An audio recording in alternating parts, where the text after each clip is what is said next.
Hello guys, welcome back to my YouTube channel जिसका नाम है स्टॉक मार्केट टॉक्स। एसएमटी में आपका स्वागत है। वीडियो शुरू करने से पहले यही कहूँगा कि चैनल को लाइक कीजिए, शेयर कीजिए, कमेंट कीजिए और सब्सक्राइब कीजिए और इस बेल आइकन को दबाना ना भूलिए ताकि मेरी वीडियो सबसे पहले आप तक पहुँचे। गाइस, आज जो कंपनी के बारे में मैं बात करने वाला हूँ एक गवर्नमेंट कंपनी है और पिछले कुछ दिनों से वो डाउनवर्ड ट्रेंड्स में चल रही है, जिसमें बहुत सारे रिटेल इन्वेस्टर फंसते जा रहे हैं और वो अभी भी इस स्टॉक में डिलीवरी लेते जा रहे हैं। तो चलिए गाइस, इस स्टॉक को हम आज एनालाइज करेंगे, इसका फाइनेंशियल रिपोर्ट देखेंगे और क्या कारण हो सकते हैं इसके और नीचे जाने के, देखते हैं।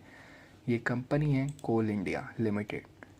जैसा कि देख सकते हैं आज भी इस कंपनी का 2% का डाउनफॉल है। अगर मैं इसका 5 डे चार्ट देखूं तो ये देख सकते हैं आप 10% का फॉल है। अगर 1 मंथ का देखूं तो ये कंपनी ने शुरुआत तो अच्छी की थी नीचे से ऊपर जाने के लिए, लेकिन अगर 1 मंथ का रिटर्न देखूं तो वो भी अभी नेगेटिव में जा चुका है 1.5% के हिसाब से।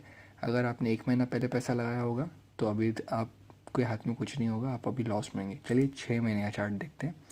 6 महीने के चार्ट में थोड़ा आप फ़ायदे में होंगे। अगर 6 महीने में आपको इसमें सिर्फ 13% का रिटर्न मिल रहा है 6 मंथ्स में। अगर 1 ईयर का चार्ट देखूँ तो 1 ईयर में तो उससे भी कम रिटर्न है, यानी कि 11.5%, 11.5%। 5 ईयर चार्ट देखेंगे तो आप तो बहुत ही ज़्यादा लॉस में होंगे, क्योंकि ये कंपनी बहुत डाउनफॉल में है। ये हाल ही में 1 साल पहले ही कंपनी ने थोड़ी ग्रोथ करना शुरू की है, उसके पहले तो बहुत लॉसेस थे। इसके अलावा ये गवर्नमेंट कंपनी होने के बावजूद ये डेट फ्री कंपनी नहीं है गाइस। चलिए सबसे पहले देखेंगे आज इसकी कितनी परसेंट डिलीवरी ली गई है। ये एनएसई की ऑफिशियल वेबसाइट पे आ गए हम। 35%, ऑलमोस्ट 35.70। इतनी बड़ी परसेंटेज में और डिलीवरी ली जा रही है तो ये इसमें और कोई नहीं, रिटेल इन्वेस्टर ही फंस रहा है। ये स्टॉक लेते जा रहे हैं हायर प्राइस पे। आपको अभी अभी दिखाया कि अगर इसका 5 ईयर का चार्ट देखेंगे तो यही हो रहा था, पहले भी डिलीवरी ले रहे थे रिटेलर्स और अब वो फंसते जा रहे हैं, फंसते जा रहे हैं। और अब देखिए स्टॉक का है। इसका 1 ईयर रिटर्न भी आपको दिखाऊंगा तो देखिए आप कितना कितना ही लो रिटर्न है। 1 ईयर रिटर्न सिर्फ 10%, बहुत ही ख़राब रिटर्न है प्रॉफिट में, लेकिन इतना कम रिटर्न कोई स्टॉक देगा तो शेयर होल्डर या इन्वेस्टर को तो पसंद नहीं आएगा। इसके अलावा हम देखेंगे इसने हाल ही में एक डिविडेंड प्रपोज़ किया था, जैसा कि आप देख सकते हैं। अगर हम इसके अनाउंसमेंट में आते हैं कॉर्पोरेट एक्शन, ये देखिए 5 रुपीज़ पर शेयर का डिविडेंड इशू किया है इसने। 15 मार्च की एक्स डेट है, 16 मंथ रिकॉर्डेड डेट। अगर इस डेट के पहले आपके पास ये शेयर होगा तो आपको ये बोनस का लाभ मिल जाएगा, और अगर आपने तब तक होल्ड किया था तो आपको ये 5 रुपये का डिविडेंड मिल गया। लेकिन मेरे हिसाब से जिसने भी होल्ड किया रहेगा इस 5 रुपये के चक्कर में, उससे ज़्यादा तो उसको लॉस हो गया रहेगा। क्योंकि आप जैसे ही इसका चार्ट देखेंगे तो ये 1 मिनट में चला देता हूँ।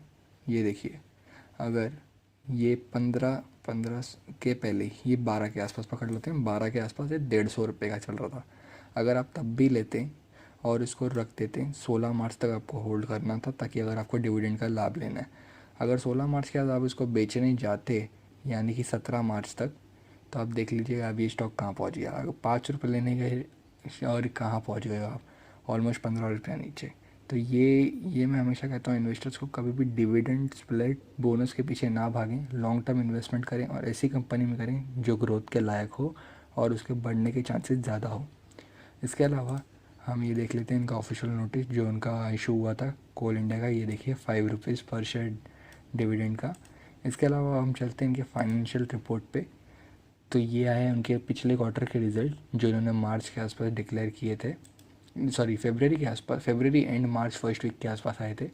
ये सारे टर्म्स करोड़ में होंगे, जैसा कि आप देख सकते हैं इधर लिखा हुआ है इन करोड्स। ये इनके क्वार्टरली रिजल्ट हैं। जैसा कि आप देख सकते हैं रेवेन्यू में तो ग्रोथ हुई है। टोटल रेवेन्यू 21,153 करोड़ थी, अब हो गई है 23,686। चलिए ठीक है, ग्रोथ है रेवेन्यू में। बट मेन प्रॉब्लम कहाँ आती है, यहाँ नीचे गाइस। ये जैसे ही आप देखेंगे टोटल एक्सपेंसेस 18,177 करोड़ और इधर 19,592। ठीक है गाइस, ये तो हो गया इनका एक्सपेंस क्वार्टर ऑन क्वार्टर। हाँ मैं जानता हूँ, मैं हमेशा कहता हूँ अगर रेवेन्यू बढ़ता है तो एक्सपेंसेस भी बढ़ते हैं, लेकिन मैं एक चीज़ और कहता हूँ गाइस, इस क्वार्टर को पिछले ईयर के क्वार्टर से भी मैच करना चाहिए। पिछले ईयर यही क्वार्टर में रेवेन्यू हुआ था 23,190 करोड़, ठीक है, थोड़ा सा ही ज़्यादा है उससे 500 करोड़ का। और नीचे अब हम एक्सपेंसेस में आते हैं, 19,267 करोड़। ये देख रहे हैं आप एक्सपेंसेस कितना ज़्यादा हो रहा है इस कंपनी में। बहुत ही लॉसेस है, पहले के डेब्ट्स है, फाइनेंशियल कॉस्ट देख सकते हैं, इतने सारे इनके ये हैं लॉसेस एक्सपेंसेस, जिनके वजह से इनके एक्सपेंसेस बढ़ते ही जा रहे हैं। मैं ऐसा नहीं कह रहा हूँ कि कंपनी डूबी जाएगी, अभी भी चांसेस है इस कंपनी के सरवाइव करने के, और करेगी, क्योंकि एट दी एंड ये गवर्नमेंट कंपनी है, कभी भी बंद तो होगी नहीं। तो अब इसके अलावा हम देखेंगे तो इसका फाइनल प्रॉफिट 2951, मतलब ऑलमोस्ट 3000 में 50 करोड़ लेस है, और इस बार का 3084, मतलब 100 करोड़ का जंप तो मार दिया है कंपनी ने क्वार्टर ऑन क्वार्टर।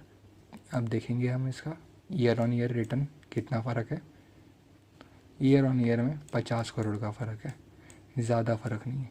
मतलब कंपनी ग्रोथ तो कर रही है, बहुत ही स्लो कर रही है गाइस। स्लो मीन्स बहुत ही स्लो एंड स्टेडीली। मतलब कंपनी साल भर में रिटर्न ही सिर्फ 10% दे रही है गाइस। हम कोई बैंक में पैसा तो नहीं लगा रहे ना जहाँ पे हमको 6% 7% रिटर्न मिले, और वो भी ऐसा हम यहाँ एफडी कराने तो नहीं आए। तो ये कंपनी जो रिटर्न दे रही है बहुत काफ़ी लो दे रही है, इसलिए इसके डेप्थ ज़्यादा है। हाँ, एक बार अगर इसके डेप्स कम हो गए तो ये कंपनी की ग्रोथ फास्ट होगी। लेकिन एक चीज़ मैं इसकी अच्छी चीज़ बता दूंगा इस आपको, वो ये है इसका डिविडेंड यील्ड 11.5% का है। कंपनी डेफ में होने के बावजूद आपको डिविडेंड देती है, क्योंकि और इसका मार्केट कैपिटल 844 बिलियन का है। आप सोच लीजिए, कंपनी तो बहुत बड़ी है, लेकिन कुछ पिछले ट्रैक रिकॉर्ड ख़राब होने की वजह से कंपनी अभी फ़िलहाल डाउन ट्रेंड में चल रही है। और ये कुछ नहीं, एक प्रॉफिट बुकिंग है, और अभी तो थोड़ा मार्केट भी डाउनवर्ड ट्रेंड्स में चल रहा है। आपको पता ही है कि निफ्टी बैंक सब कुछ डाउनफॉल में, आज भी कितना है 1000 पॉइंट के आसपास फॉल आया रहा। तो यही कहूँगा गाइस कि अगर आप कोई भी स्टॉक में इन्वेस्ट करते हैं तो अपने फाइनेंशियल इन्वेस्टर से कंसल्ट कर लीजिए। उसके अलावा जिसके बाद मैं अपनी वीडियो एंड करूँगा। Thank you guys for watching, like share subscribe to my YouTube channel.